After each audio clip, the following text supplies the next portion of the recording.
Welcome to Tuesday Together, and we're glad you're joining us today again. And we're discussing the articles that is relevant to our lives and how, as Christians, we'll view these things and whether we'll be inspired by the articles we read. Today, I'm thinking about an article that just happened. It's about the announcing of the new cabinet.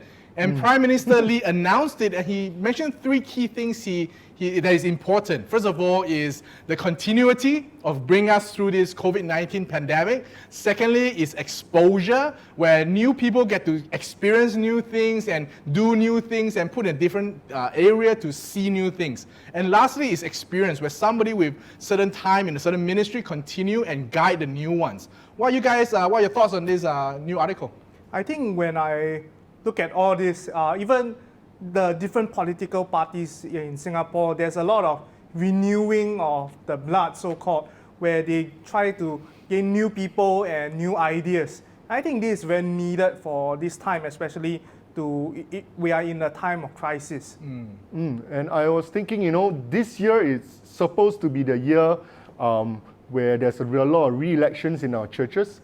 But COVID-19 forced us to jump on a parallel rail, right? To not just look at church leadership per se, but to look at church plans, church operations, church experiences, and think from that perspective, what do we need to do to continue?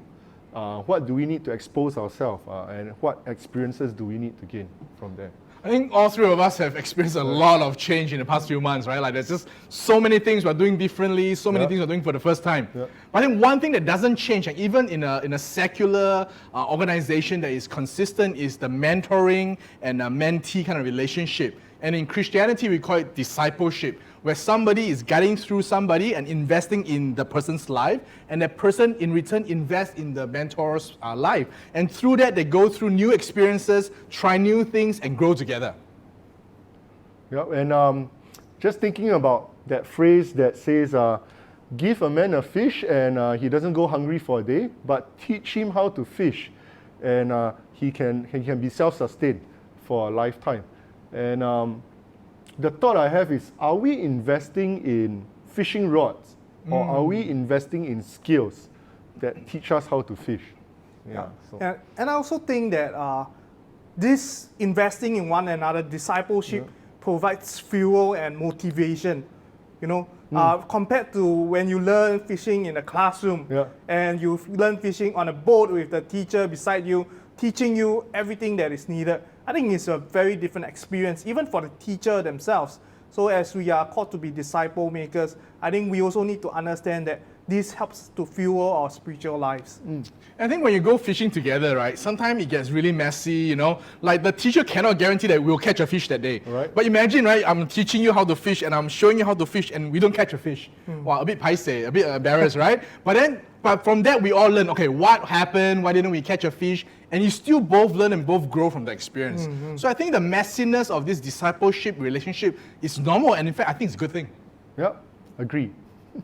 Yeah, and I feel like the purpose of them going to fish together is also important. I think many now go to fish for recreation purposes.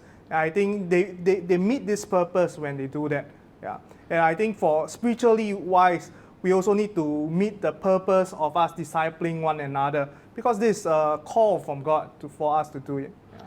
Exactly. I think a lot of times in discipleship, we want it to be very sterile. Like, I'll meet you for an hour and I will download stuff into you, and then after that I'm done. But like fishing, right? You're going there with an openness of experiencing the next moments that we have together, and just being more organic. I think that could be something that we need to gain experience and exposure to continue. And to stay away from the topic of fishing a little, we see when we look at the cabinet and the elections, we see new positions coming up, and these things keep evolving and changing. And I think this is something we also have to note, that as Christians, sometimes how we do things will evolve and change. How we disciple one another, our concept have to change so that we can best meet the needs of the times.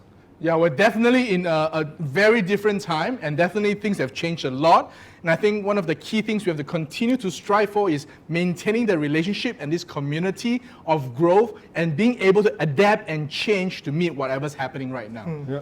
Yep, thank you for joining us today. I hope our little discussion on this discipleship was helpful to you. Join us again next week.